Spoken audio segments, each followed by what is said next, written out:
Gaza Israeli আগ্রাসন বন্ধের দাবিতে যুক্তরাষ্ট্রের বিভিন্ন বিশ্ববিদ্যালয়ে বিক্ষোভ অব্যাহত রেখেছেন শিক্ষার্থীরা।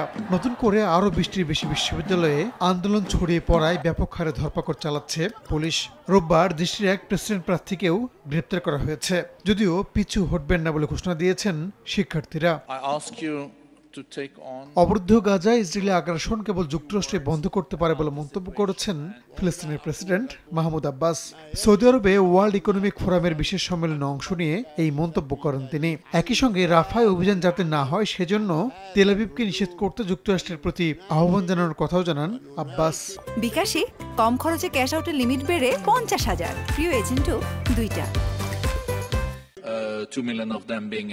এদিকে গাজা ইস্যুতে আন্তর্জাতিক সম্প্রদায় ব্যর্থতার পরিচয় দিয়েছে বলে মন্তব্য করেছেন সৌদি পররাষ্ট্রমন্ত্রী প্রিন্স ফয়সাল বিন ফারহান বিন আবদুল্লাহ।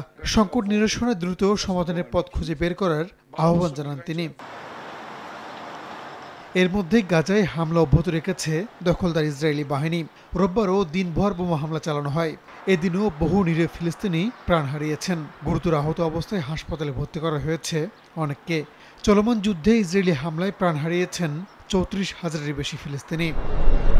রাহানুল রানা, সময় সংবাদ।